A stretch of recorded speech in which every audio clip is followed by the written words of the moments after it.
ഗബ്രിയുടെയും ജാസ്മിൻ്റെയും പ്രേമ നാടകം അവസാനിച്ചോ? The end ആയോ? അതോ ഇങ്ങനെ എപ്പിസോഡ് പോലെ തുടർന്ന് പോയിക്കൊണ്ടേ ഇരിക്കുകയാണോ? നാളത്തെ പ്രൊമോ ഒന്ന് നിങ്ങൾ എല്ലാവരും കണ്ടിട്ടുണ്ടായിരിക്കും. അതിനകത്തും ജാസ്മിനെ വിടാൻ ഉദ്ദേശമില്ല. ഗബ്രിയെ ഇങ്ങനെ പിടിച്ച് വെച്ചിരിക്കുകയാണ്. ഇന്നും കുറേ നമ്മൾ കണ്ടു ജാസ്മിൻ്റെയും ഗബ്രിയുടെ അങ്ങോട്ടും ഇങ്ങോട്ടുള്ള കൺവേ. ഇന്നലെ പ്രൊമോ വന്നപ്പോൾ നമ്മൾ വിചാരിച്ചു തീർന്നു, ഇനി ഇല്ല ശല്യങ്ങൾ, നേരെ നമുക്കത് ബിഗ് ബോസ് കാണാം. ജാസ്മിൻ്റെ ആയാലും ഗബ്രിയുടെ ആയാലും ലവ് കോംബോ ഇനി ഇല്ല.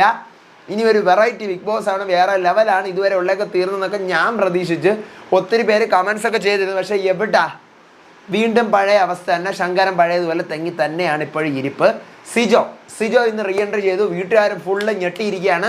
ഇത്രയും നാൾ ഇവർക്ക് പ്ലാനിങ് ഒന്നും ഇല്ലായിരുന്നു. ഇങ്ങനെ പോകണം, അങ്ങോട്ട് പോകണം, ഇങ്ങോട്ട് പോകണം, അങ്ങനെ ഗോ വിത്ത് ദ ഫ്ലോ. എന്താണോ വരുന്നത് അപ്പം കണ്ട കണക്ക് എന്നുള്ളത്. പക്ഷേ ഇന്ന് എല്ലാവരും ഒരറ്റത്തുനിന്ന് പ്ലാനിങ്ങുകൾ തുടങ്ങിയിരിക്കുകയാണ്. കാരണം സിജോ വന്ന് മക്കളെ എന്തെങ്കിലുമൊക്കെ ഇവിടെ നടക്കും എന്നുള്ളൊരു ഭാവമാണ് എല്ലാവർക്കും. പക്ഷേ ഇവരിങ്ങനെ പേടിക്കുമ്പോഴാണ് ഇവരുടെ കോൺഫിഡൻസ് പോകുന്നത്. അപ്പോൾ സിജോ വന്നെങ്കിൽ എനിക്ക് എന്താ കളിക്കട്ടെ. പക്ഷേ നന്ദന അത് പറയുന്നുണ്ട്. വന്നെങ്കിൽ ഇപ്പോൾ എന്താ, നമ്മളെങ്ങനെയാണ് മുന്നേറ്റ് കളിച്ചുകൊണ്ടിരുന്നത് അതുപോലെ തന്നെ നമ്മൾ കളിക്കണം. അതുപോലെ എല്ലാവരും കോൺഫിഡൻസ് കാണിക്കണം. അഭിഷേക് ജയദീപ് നന്ദനയോട് തരുന്നുണ്ട്, സിജോ വന്ന് ഇനി ഇപ്പോൾ കുറച്ച് കാര്യമില്ല. അപ്പം നന്ദന പറയുന്നുണ്ട്, എന്തിന് അങ്ങനെ പേടിക്കേണ്ട ഒരു ആവശ്യമൊന്നുമില്ല. നമ്മൾ എങ്ങനെയാണോ ഗെയിം കളിച്ചുകൊണ്ടിരുന്നത് നമ്മൾ അതുപോലെ തന്നെ ഗെയിം ഇനിയും കളിക്കണം. നമ്മൾ ആരെയും പേടിക്കേണ്ടോ ഭയക്കേണ്ടോ കാര്യമൊന്നുമില്ല. പക്ഷേ എനിക്കത് ഇഷ്ടപ്പെട്ടു. കാരണം അതാണ് ഒരു കറക്റ്റ് ഗെയിമറിന് വേണ്ടത്. ഈവൻ നമ്മുടെ മനസ്സിലൊരു പേടി ഉണ്ടെങ്കിൽ പോലും നമ്മളത് കാണിക്കാൻ പാടില്ല. നമ്മുടെ കോൺഫിഡൻസ് ലെവലാണ് എപ്പോഴും ബിഗ് ബോസിലെ പ്രേക്ഷകർ നമ്മൾ നോട്ട് ചെയ്യുന്നത്. അതിന് നന്ദനയ്ക്ക് ഒരു ഹാറ്റ്സ് ഓഫ്, എന്തായാലും കൊള്ളാം. പിന്നെ ശരണ്യ ഗെയിമിലേക്ക് ഇപ്പോൾ കൂടുതൽ കാര്യങ്ങളിലേക്ക് ഇറങ്ങി വരുന്നുണ്ട്. ഞാൻ പറഞ്ഞതുപോലെ ശ്രീതു ക്യാപ്റ്റൻ ആയതിനു ശേഷം ഒരുപാട് സ്പേസ് ശ്രീതുവിന് കിട്ടുന്നുണ്ട്. വളരെ നല്ല കാര്യം. ഒത്തിരി കാര്യങ്ങളിൽ ശ്രീതുവിന് ഇടപെടാൻ പറ്റുന്നുണ്ട്. അതും സൂപ്പറായിട്ട് മുന്നോട്ട് പോകുന്നുണ്ട്. ചലഞ്ചിങ് ടാസ്ക് ഉണ്ടായിരുന്നു ഇന്ന്. അപ്പോൾ നമുക്ക് വൈകിപ്പിക്കേണ്ട, തുടങ്ങാം. ഇന്നത്തെ ഏപ്രിൽ 24-ാം തീയതിയിലെ ഡേ 45 ബിഗ് ബോസ് സീസൺ 6 മലയാളത്തിൻ്റെ ഫുൾ എപ്പിസോഡ് റിവ്യൂ ആയിട്ടാണ് ഞാൻ വന്നിരിക്കുന്നത്. Welcome back to Ansif moonlight media. I am Ansif. Video കാണുന്ന ഒരുപാട് വ്യൂവേഴ്സ് ചാനൽ സബ്സ്ക്രൈബ് ചെയ്താണ് കാണുന്നത്. സോ വീഡിയോ ലൈക്ക് ചെയ്യണം, ഷെയർ ചെയ്യണം, സബ്സ്ക്രൈബ് ചെയ്യണം, കമൻറ്റ് ചെയ്യണം. അപ്പോൾ രാവിലെ തന്നെ ടേസേ കണ്ണിലൊരു മുള്ളു കണ്ടാൽ ടേസേ, ഈ പാട്ടാണ്. പിന്നീട് ഡയറക്റ്റ് ആയിട്ട് കാണിക്കുന്നത് സിജോയുടെ റീ എൻട്രി തന്നെയാണ്. നമ്മളിന്ന് രാവിലെ ലൈവിൽ കണ്ടതുപോലെ ആ വീട്ടിൽ പാട്ടിടുന്നു. എല്ലാവരും സിജോ ആണെന്ന് ചിന്തിക്കുന്നുണ്ട്. കുറച്ച് പേര് ചിന്തിക്കുന്നു, കുറച്ച് പേര് ചിന്തിക്കുന്നില്ല. വൈൽഡ് കാർഡ്സ് ഒക്കെ ചിന്തിക്കുന്നു സിജോ ആണെന്ന്. അവർ മെയിൻ എൻട്രൻസിന് അവിടെ പോകുമ്പോൾ വെൽക്കം ബാക്ക് സാധനം കാണിക്കുന്നു. അപ്പോൾ എവിടെയെന്നൊക്കെ പറഞ്ഞ് ചിന്തിക്കുമ്പോൾ സിജോ കൺഫെഷൻ റൂമിൽ നിന്ന് ഇറങ്ങി വരുന്നു. കാര്യങ്ങളൊക്കെ അവരോട് പറയുകയാണ്, എൻ്റെ ബോഡി വെയിറ്റ് കുറഞ്ഞു, പക്ഷേ ഇപ്പോൾ എനിക്ക് ഫുഡൊക്കെ കഴിക്കാൻ ഞാൻ ഓക്കെ ആയി എന്ന് പറയുന്നു. ബിഗ് ബോസ് വെൽക്കം ചെയ്യുന്നു. സിജോ പറയുകയാണ്, ബിഗ് ബോസിൻ്റെ ടീമിനെ കൂടെ ഞാൻ സ്ട്രോങ് ആയിരുന്നു. ലാലേട്ടൻ്റെ കൈ പിടിച്ചപ്പോൾ ഉള്ള ധൈര്യം എനിക്ക് ജീവിത അവസാനം വരെ ഉണ്ടാവും. 10 ബാൻഡേജാണ് എൻ്റെ വാക്കകത്ത് കിടന്നത്. കാട്ടുതീയായിട്ടാണ് ഞാൻ വന്നിരിക്കുന്നത്, തീപ്പൊരിയായിട്ടല്ല. ബുദ്ധി കൊണ്ടും നാക്കുകൊണ്ടും ഏറ്റവും വലിയ ഒരു എതിരാളി തന്നെയായിരിക്കും ഞാൻ. നന്മമരം എന്ന് തന്നെ ഇവിടെ പലരും പറഞ്ഞിരുന്നു. നോറക്കിട്ട് തട്ടാണേ. പിന്നെ കുഴപ്പമില്ല. പിന്നെ ഹെൽത്തി വെല്ലുവിളി ഞാൻ നടത്തുകയാണ്. ധൈര്യമുണ്ടെങ്കിൽ എന്നെ തോപ്പിച്ച് കാണിക്കുക, നിങ്ങൾ ഗെയിം കളിച്ച് തോപ്പിക്കുക. പിന്നീട് സിജോയെ നെക്സ്റ്റ് ടീമിലേക്ക് ശ്രീതു ഇടുവാണ്. അപ്പം ശ്രീതു, സായി, പിന്നീട് ശ്രീരേഖ, സായി ഇവരെല്ലാം സംസാരിച്ചുകൊണ്ടെങ്കിൽ ഇനിയിപ്പോൾ കളി മാറും. ആ ലെവലിൽ കളി മാറും എന്ന്. കാരണം ശ്രീരേഖയ്ക്ക് മനസ്സിലായി. ശ്രീരേഖ പണ്ടേ ആരുടെയെങ്കിലും പ്ലാനിങ്ങുകൾ പിടിക്കുന്ന ആളാണ്. അപ്പം ഇവൻ വന്നു കേട്ടോ, ഇനിയിപ്പോൾ പ്ലാൻ മാറും എന്നുള്ള ലെവലിൽ സംസാരിച്ചുകൊണ്ടിരിക്കുകയാണ്. അപ്പം നന്ദന പറയണേ, എന്ത് മാറാൻ, അങ്ങനെ മാറാനൊന്നുമില്ല എന്നെല്ലാം പറഞ്ഞുകൊണ്ടിരിക്കുകയാണ്. പിന്നീട് സിജോയുടെ പിന്നാലെ ജാസ്മിൻ നടന്നിട്ട് എനിക്ക് എന്തെങ്കിലും നെഗറ്റീവ് ഉണ്ടോ എന്നറിയാൻ വേണ്ടിയിട്ട് ചോദിക്കുകയാണ്. പിറകെ നടക്കുവാണ്. അപ്പോൾ ശ്രീതു പറയണം, പുറത്തെ കാര്യമൊന്നും പറയരുത്. അപ്പോൾ ജാസ്മിൻ പറയണം, ഓ ക്യാപ്റ്റന് ജാട എന്നെല്ലാം പറയുന്നുണ്ട്. കുറച്ച് കഴിഞ്ഞിട്ട് ജാസ്മിൻ ചോദിക്കുക, നീ 16ാമത്തെ ദിവസം ഇവിടെ നിന്ന് കളിച്ച് പുറത്ത് പോയ ആളാണ്, ഞാൻ കളിക്കുന്നുണ്ടോ? നീ കളിക്കുന്നുണ്ടല്ലോ, നന്നായിട്ട് കളിക്കുന്നുണ്ട്, ഗെയിം കളിക്കുന്നുണ്ട്. കാരണം ഒട്ടും ആക്റ്റീവല്ലാത്ത ആളുകളോടുണ്ടല്ലോ, ഞാനിനി അതുപോലെയാണോ ഞാൻ ഉദ്ദേശിച്ചതെന്ന് വെച്ച് കഴിഞ്ഞാൽ ഇത്രയും പറയണം. ബിഗ് ബോസ് അനൗൺസ് ചെയ്യാണ്, ജാസ്മിന് എന്താ അറിയേണ്ടത് ഞാൻ പറഞ്ഞുതരാം. അപ്പോൾ ജാസ്മിൻ, അത് ബിഗ് ബോസ് ഞാൻ പുറത്ത് കാര്യമല്ല ചോദിച്ചത് എന്നിങ്ങനെ. അപ്പോൾ വീട്ടുകാർ ഫുള്ള് പുറത്തിരിക്കാൻ എല്ലാവരും കൂവുന്നു. ബിഗ് ബോസ് ചോദിക്കുകയാണ്, ജാസ്മിനെ കുറിച്ച് തന്നെ ഒരു വിശ്വാസം ഇല്ലേ ജാസ്മിന്? അപ്പോൾ ജാസ്മിൻ വീണ്ടും നാറുന്നു. അയ്യോ, ഒരു നാറ് ചീഞ്ഞ അവസ്ഥ. അങ്ങനെ ഈ പറഞ്ഞ പോലെ സിജോയുടെ പറയില്ല എനിക്കിനി നെഗറ്റീവ് ഉണ്ടോ, എന്താണ് എൻ്റെ അറ്റ് പ്രസൻറ്റ് അവസ്ഥ എന്നറിയാൻ വേണ്ടിയിട്ടാണ് ജാസ്മിൻ പിന്നാലെ നടക്കുന്നത്. പിന്നീടാണ് ജാസ്മിനും ഗബ്രിയായിട്ടുള്ള പ്രേമ നാടകത്തിൻ്റെ ഇഷ്യൂ വരുന്നത്. ജാസ്മിൻ ഗബ്രി അവർ മറ്റേ തെങ്ങിൻ തോപ്പിലിരിക്കുകയാണ്.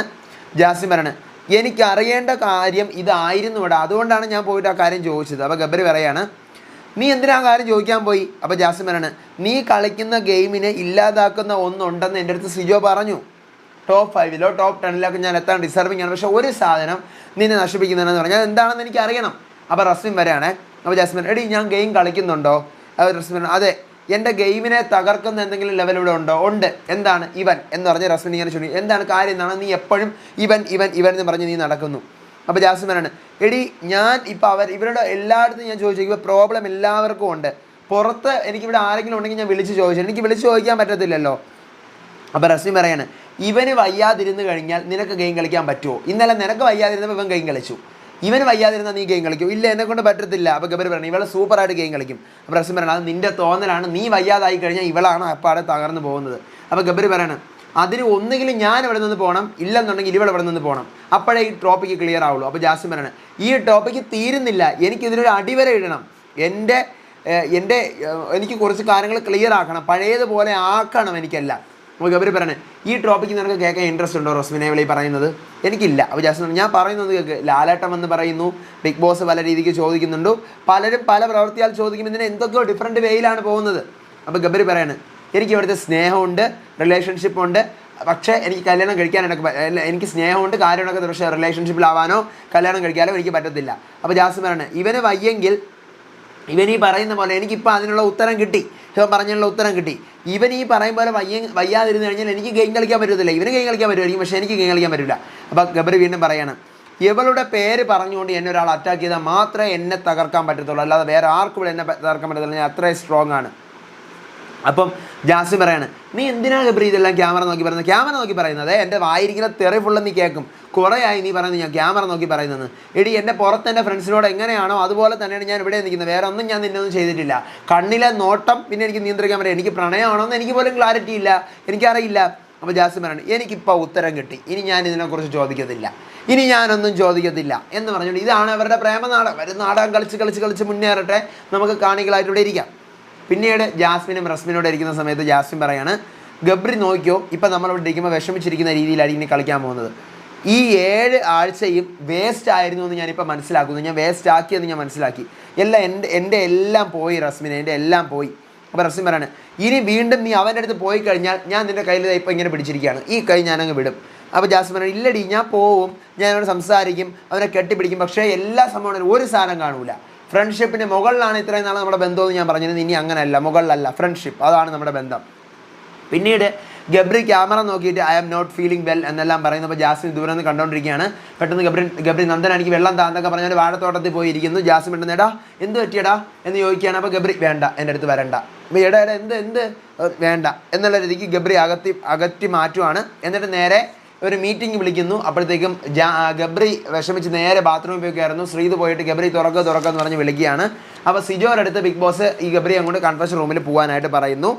പിന്നീട് എന്താണ്, റസ്മിൻ ജാസ്മിനെ വിളിച്ചോണ്ട് പറഞ്ഞു, എൻ്റെ കയ്യിൽ നിന്ന് പോകും, എനിക്കിതൊക്കെ കാണിക്കുന്ന കണ്ടിട്ട് എനിക്ക് നല്ല ദേഷ്യം വരണം. അപ്പോഴത്തേക്കും ജാസ്മിൻ പറഞ്ഞു, വേണ്ട, മിണ്ടാതിരിക്കുക, ഞാൻ നിയന്ത്രിക്കുന്നുണ്ട്, നീയും നിയന്ത്രിക്കണം. അതായത് ഇവൻ്റെ ഡ്രാമയാണ് എന്നുള്ള ഒരു ലെവലിലാണ് ഇവർ സംസാരിക്കുന്നത്.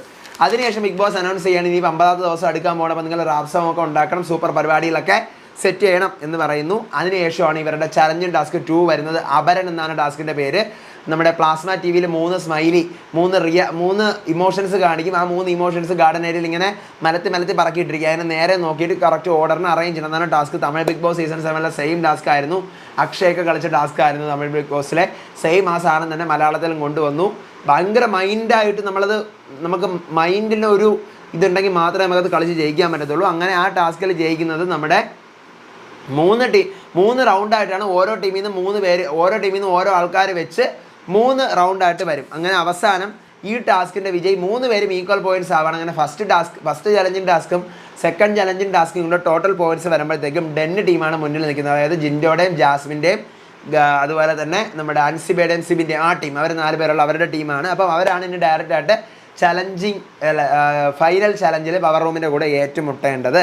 ഓക്കെ, അങ്ങനെ അതിനുശേഷം പിന്നീട് സായും ഗബ്രിയും കൂടെ രാത്രി ഇരുന്നിട്ട് ഗബ്രി കുറേ കാര്യങ്ങൾ സായി പറഞ്ഞ് നേരെയാക്കാൻ നോക്കണം, നീ സൂക്ഷിച്ച് കളിക്കണം, അങ്ങനെ കളിക്കണം, ഇങ്ങനെ കളിക്കണം എന്നൊക്കെ. പിന്നീട് ഗബ്രി ഫുഡ് കഴിക്കാനിരിക്കുന്നു, ശ്രീതു കൂടെ ഇരുന്ന് ഹെൽപ്പൊക്കെ ചെയ്യുന്നു. പിന്നീട് ജാസ്മിനും ഗബ്രിയും കൂടെ കിച്ചണിൽ നിൽക്കുന്ന സമയത്ത് ജാസ്മിൻ ഗബ്രിയെ കൺവിൻസ് ചെയ്യാൻ നോക്കുന്നു. ഗബ്രി കേൾക്കുന്നില്ല, പവർ റൂമിൽ കയറി കിടന്ന് ഉറങ്ങാൻ പോവാണ്.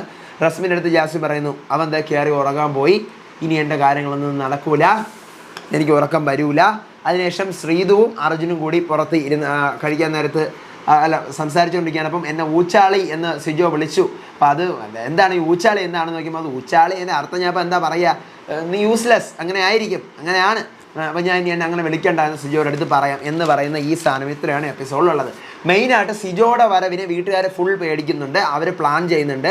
എപ്പിസോഡിലൊന്നും ഒരു സാധനവും കാണിച്ചിട്ടില്ല, ലൈവിൽ എല്ലാ സാധനങ്ങളും ഉണ്ട്. പിന്നീടുള്ള പ്രധാന വിഷയമാണ് ഈ പറയുന്ന ജാസ്മിൻ ഗബ്രിയുടെ പ്രേമ നാടകം. നാളെയും പ്രമോൽ ഈ സാധനം തന്നെയാണ് കാണിച്ചുകൊണ്ടിരിക്കുന്നത്. ഇതിന് എന്ന് അവസാനിക്കും എന്നുള്ളത് നമുക്ക് കണ്ടറിയാം. സിജോയെ എന്തിനവർ ഭയക്കുന്നു കണ്ടറിയാം നമുക്ക്. ബിഗ് ബോസ് പ്ലസിനും വലിയ കാര്യമായിട്ടൊന്നുമില്ല, ഈ സാധനത്തിൻ്റെ തുടർച്ച തന്നെയാണ് ഇങ്ങനെ പോയിക്കൊണ്ടിരിക്കുന്നത്. പിന്നെ അതിനകത്ത് അവർ സാറ്റ് കളിക്കുന്നതും ഒളിച്ച് കളിക്കുന്നതും കണ്ടുപിടിച്ചേ എന്നൊക്കെ പറയുന്ന സാധനങ്ങളാണ്. അപ്പോൾ ഇനി നാളത്തെ ലൈവ് അപ്ഡേറ്റുമായിട്ട് ഞാൻ വരാം. കുറേ റൂമേഴ്സൊക്കെ കേൾക്കുന്നുണ്ട്, സിവിൻ പുറത്തായി വാക്ക്ഡൗട്ട് ആയെന്നൊക്കെ പറഞ്ഞിട്ട്. ഞാനൊന്നും അറിഞ്ഞിട്ടില്ല, എന്തെങ്കിലും അറിയുവാണെങ്കിൽ നിങ്ങൾ അറിയിക്കാം. അടുത്ത അപ്ഡേറ്റുമായിട്ട് വരാം, വിശേഷമായിട്ട് വരാം. അപ്പോൾ അതുവരേക്കും ചാനൽ സബ്സ്ക്രൈബ് ചെയ്യണം, വീഡിയോ ലൈക്ക് ചെയ്യണം, ഷെയർ ചെയ്യണം, കമൻറ്റ് ചെയ്യണം. ബിഗ് ബോസ് അറിയുന്ന ഫ്രണ്ട്സിന് ഷെയർ ചെയ്ത് നമ്മുടെ ചാനൽ ഇൻട്രൊഡ്യൂസ് ചെയ്യണം. എൻ്റെ FB page insta page follow ചെയ്താൽ മസ്റ്റായിട്ട് ഫോളോ ചെയ്ത് സപ്പോർട്ട് ചെയ്യണം. അടുത്ത വീഡിയോ ആയിട്ട് വരാം, വിശേഷമായിട്ട് വരാം. അപ്പോൾ അതുവരേക്കും ബൈ ആൻഡ് ടേക്ക് കെയർ.